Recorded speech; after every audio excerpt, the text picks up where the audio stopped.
So how did you end up hooking up with Eazy? Well, basically, like, I had a reputation for, you know, in the neighborhood, like the local LA area, for rapping. My brother was in California Youth Authority, Dresta the Gangster. He was in Youth Authority, and his reputation kind of spread throughout the youth, you know, the Youth Authority or whatever. So usually what happens is, like, people who from LA come up gangbanging, you're going to end up in juvenile hall, you're going to end up in camp or YA.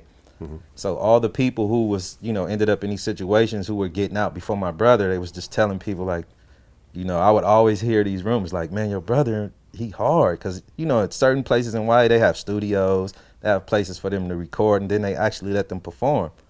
So people would get out spreading the word. So one guy had got out, and his uncle happened to be one of Eazy's old running buddies, you know, from the streets before NWA and all the music stuff.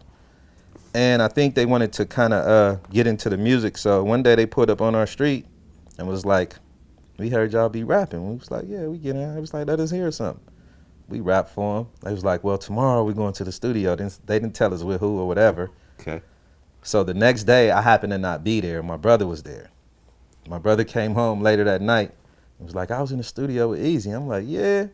He was like, yep. He had songs written that they already did and everything. So I was like, wow. He was like, we going tomorrow, so you better be around. So the next day I went, they was doing real Compton City G's. My brother, you know, wrote the song, arranged it, wrote him and Eazy's verse and all this. Okay, so Dresta actually wrote Eazy's Yeah, Dresta was the writer. And he was the whole person behind the concept. Because what it was Eazy would tell us stories about, you know, Dre, Death Row, all these things, and that's how he came up with the lyrics. So I'm in the studio basically just listening to them make the song. I wasn't supposed to be on the song. So in the process of them recording the song, the part that I rapped on, they don't know how the beat got extended right there. So everybody was like, what happened right here, you know? And I'm just sitting back like, shit, I don't know, you know what I mean? So after they was trying to figure it out, somebody looked over at me and they was like, you go try something. So I went in the studio, I went in the booth, bust all these old raps that I had, and they was like, nah, because I guess it wasn't fitting with the concept. Yeah. So I'm like, man, give me some more weed. Somebody brought me some weed, we smoked it, and I just freestyled that verse. And they was recording everything that I was doing, I didn't know. Okay. So when they recorded it, they was like, that's it. They told me to come out, write it down, try to, you know, make it better or whatever. And that's really how it happened. So you just met Eazy-E on the day I recorded the song. the Compton City G's when you were basically dissing Death Row. Yeah. Did you know anyone from Death Row? Nah. These were all It didn't strangers. matter. Didn't matter. It didn't matter. I'm living in Watts. I'm selling rocks. You know what I'm saying? Like, my whole passion was to get in the music industry since I was probably like 11 years old. And this was my opportunity, so it didn't matter. So if they asked you to diss Michael Jackson or It didn't whoever, matter. Stevie Wonder, It it's didn't like, matter. fuck it. If Dre would have found me before Eazy, it'd have probably been the same way. It'd have probably been the other way around. You know what I mean? Okay, so, and you just met Eazy that day pretty much? Just met him that day. Okay, well, what was your initial kind of impressions of Eazy? Like, from meeting him? Yeah. I mean, I was in awe. Because here's a person who I've admired since I was a little kid. Yeah. Now I'm sitting right here with him. So I was kind of starstruck, I guess. Yeah. Just watching him, you know, just tripping off of him. And this is the crazy part that day, too. I had a rap dissing him. Okay, remember when the Rodney King trial came out? Yeah. The one guy who turned over on the cops, Eazy kind of supported him. Yeah. So one day I Like seen a him Mexican on, dude or something, yeah, right? so I seen him on the news with the guy coming out of the court building, like one day when I was at home just chilling. So I wrote a rap, like dissing him. And then the homies put me on blast. They was like, you know he got a rap dissing you, E? And he was like, how you gonna diss me, man? You up in my spot? He was like, let me hear it. I'm like, nah, I ain't finna do that. And he kept on prodding me to hear it. So I ended up saying it for him. He was like, you cold. He was like, this what I'm gonna do. I'm gonna roll up 20 joints. If you can smoke half of them, then something. He was like trying to make a bet with me. So we sat in the hallway, got to like 7 joints. I was so high, I was like, I can't do it. So that was like my initial, you know what I mean? Like, that's how we kind of bonded. And ever since then, it was just all good. Okay. Yeah. So you guys recorded Real Compton City G's. Mm-hmm. Dre Day was already out. Right. How was Eazy sort of feeling in the studio about about this whole situation? It was never even a thought. Like he didn't care about that, man. Like, oh, but he was doing a diss record. Yeah, I mean, of course, because you got to understand, Eazy's a smart man. You know what I'm saying? And he always was looking for a way to gain something from publicity. So I think that was like, you know what I mean? Because you got to think about it. The album was called It's On Dr. Dre 187 Killer. Right. It was already done. It was already slated to come out. But when we made Real Motherfucking G's, he was like, fuck that, this got to go on the album. Because I guess it was better than the song he had. Because remember the one song, well, if it's on, motherfucker, then it's on. That was supposed to be the single. Oh, okay. I don't even. Yeah, well, this you know, it's not as memorable as the other one, but that was supposed to be the single. So when we made that one, he was like, "Nah, this the one." And then he know me and my brother. You know, we had street cred from the hood, so he was like, "Fuck that, we gonna roll with this." But far as talking about Dre, thinking about, it wasn't really like he wasn't sweating it. He was thriving off, you know, what he can make from it. And just the controversy part of it. You know what I mean? Okay. But it wasn't like he was sweating. He was getting paid from it. Why would he be mad about it? Okay. So Dresta wrote Eazy's verses. Yeah. And then Eazy went in the studio and laid them. Yeah. You actually saw Eazy lay the verses, or was that done the day before? I think it was done the day before I came. Okay. So by the time you came in, Eazy's verses everything was already done. Were already done. You just added your verse. Okay. So did the song come out before the video, or did it come out at the same time? No, the video came out first, I believe. Video came out first. Yeah. Okay, so it's time for you guys to film the video. Oh, okay. It's time for us to film the video. I forgot the first location was at this college. If you remember the part of the video when we chasing the Eazy lookalike down the hill, kind of towards the end of the video. Yeah. Well, it was at, I forgot the name of that college, but it was initially there. Nobody ever heard the song. And this was the crazy part. Like, people, when we was filming the video and the song is playing through the little speaker for us to, you know, like mimic the lyrics, people was going crazy. Like, first time ever hearing it. And they, like, so many people gravitated towards it. Like, and that's why you see all those people in the video, because people just start, I guess the initial people who came, everybody started calling people, come up here, come up here.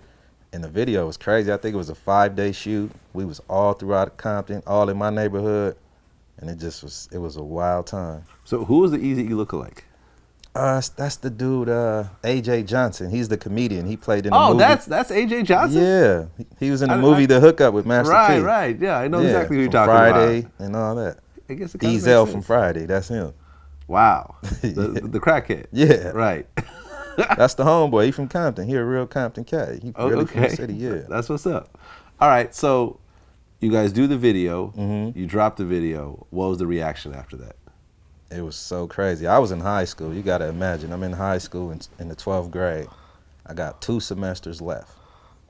So once the video come out, my life changed. Like, I wasn't a normal person no more, even though I'm still living right here on this dope street in Watts.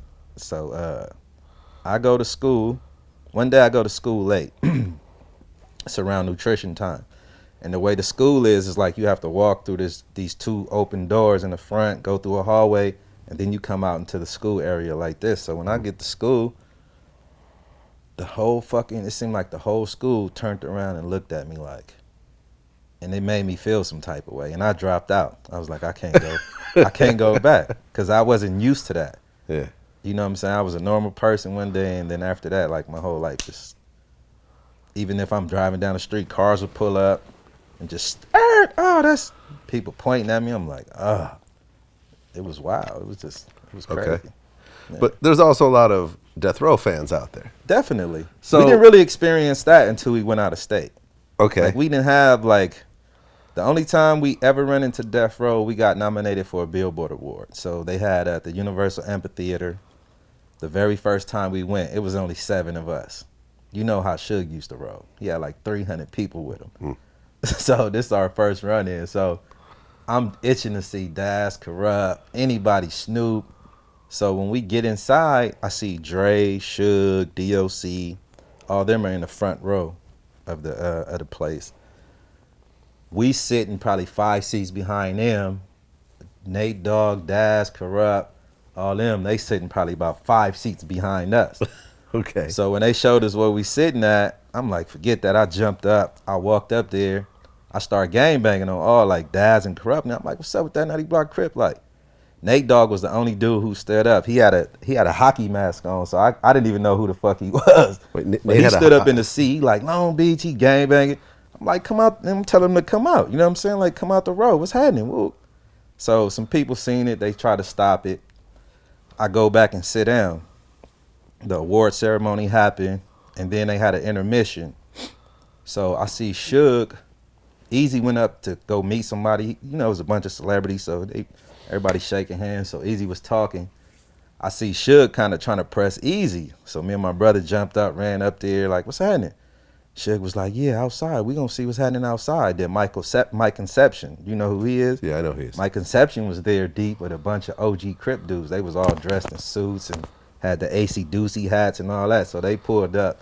They seen what was going on, and they was like, Suge, ain't nothing popping up in here, homie. Like, whoop.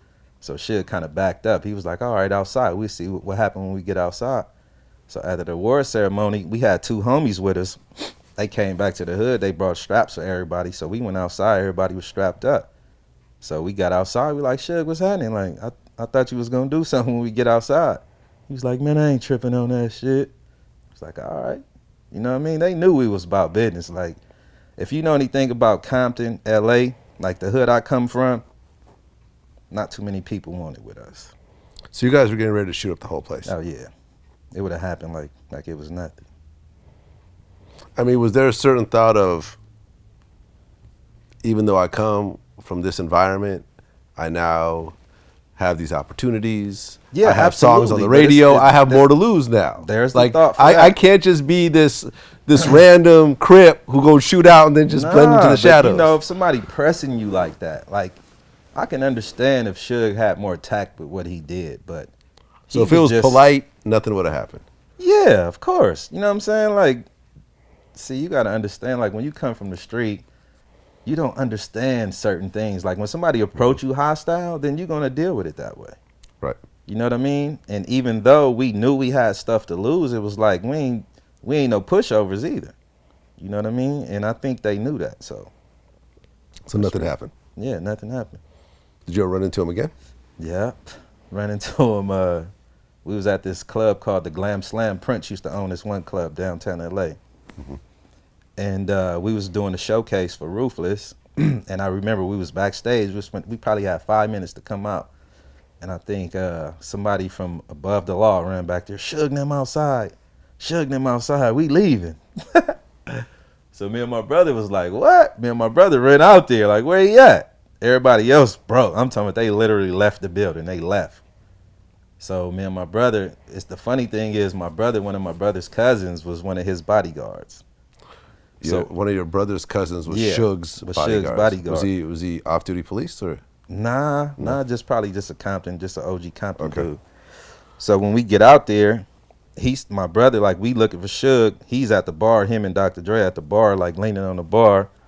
Like 3 bodyguards is protecting them. And I guess my brother cousin seen him and he grabbed my brother, what's up? And they hugging and whatever. My brother like, we want to holler at Suge, because Suge had a rumor that he was going to slap us when he seen us, supposedly, from what people were saying.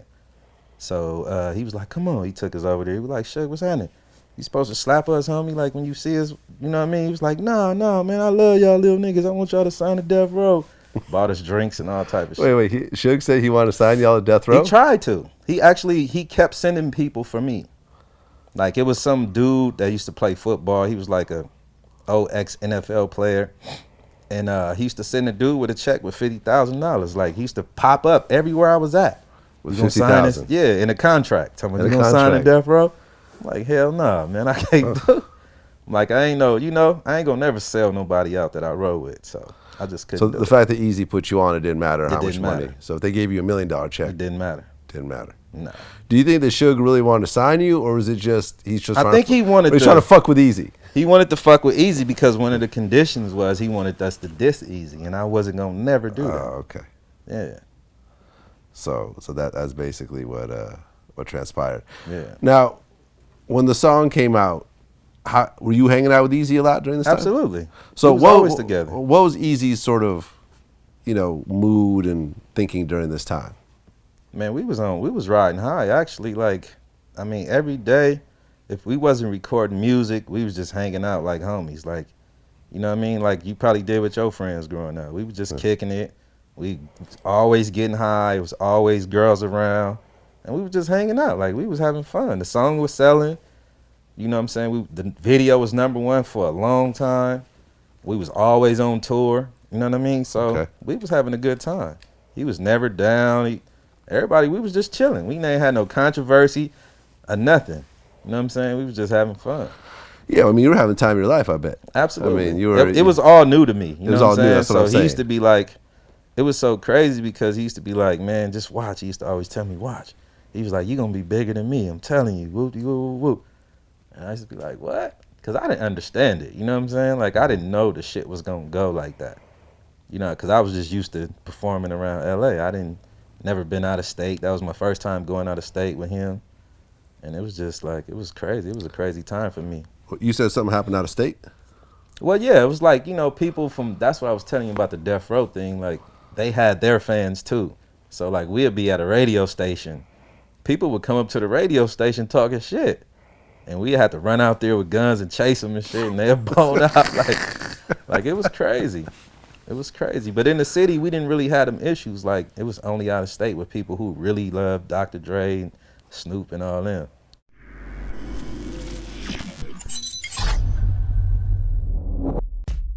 Like, Charged Up was decent. It had some bars in it. Back to Back is a tough diss record. I don't give a fuck what nobody say. The beat is not that hard. What?